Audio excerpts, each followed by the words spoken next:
আজকের ভিডিওতে থাকছে Pakshi Hardinge bridge, Rooppur station. আসসালামু আলাইকুম ভিউয়ার্স। গতদিনে আমরা পাবনা শহর ঘুরে চলে এসেছিলাম পাকশি হার্ডিং ব্রিজের নিচে। এই ব্রিজটি মূলত ব্রিটিশ আমলের তৈরি। এর বয়স প্রায় 100 বছরেরও বেশি। ওপারেতে ভেড়ামারা উপজেলা আর এপারে পাকশি, মাঝখানে বয়ে গেছে পদ্মা নদী। ছুটির দিনে সাধারণত জায়গাগুলোতে অনেক ভিড় হয়। আমরা হার্ডিং ব্রিজের ওপরে উঠি, কিছুটা পাহাড়ে ওঠার মতন অবস্থা আর কি। বেশ মজা লাগছিল ওপরে যেতে। ওপরে সাধারণত রেস্ট্রিকশন করা থাকে, বেশি দূর যেতে দেয় না। সাধারণত পুলিশ পর্যবেক্ষণ করে এরিয়াগুলোতে। উপরে আছে পাকশি স্টেশন, যে স্টেশনটা অনেক পুরনো।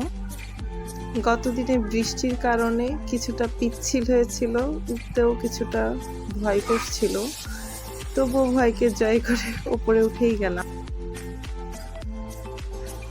পারমাণবিক বিদ্যুৎ কেন্দ্রের চুল্লি,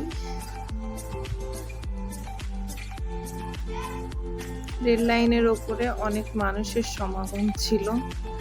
আসলে ছুটির দিনগুলোতে এখানে অনেক মানুষ থাকে, মানুষের সমাগম দেখা যায়। এর থেকে আর সামনে যাওয়ার কোনো সুযোগ নেই। ওই পারে ভেড়ামারা উপজেলা, এটা লালনশাহ সেতু।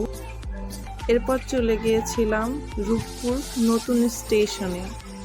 স্টেশনটা মূলত নতুন করা হয়েছে।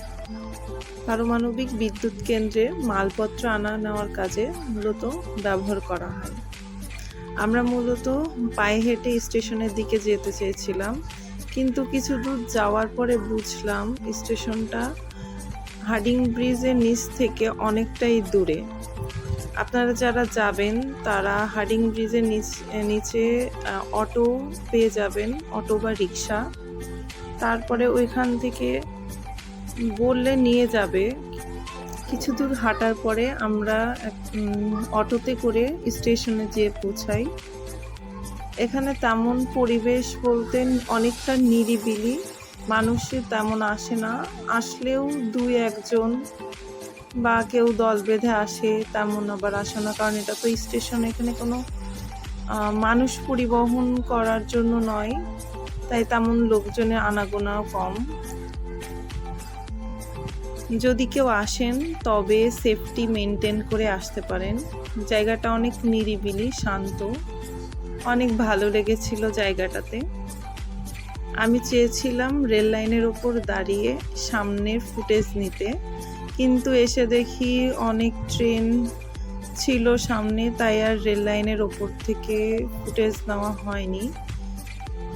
আমি আমার সাধ্য মতন কিছু ফুটেজ নেওয়ার চেষ্টা করেছি মাত্র। সামনের দৃশ্যটা আমার খুব ভালো লেগেছিল। এই ছিল আজকের মতন আমাদের ব্লগ। আল্লাহ হাফেজ।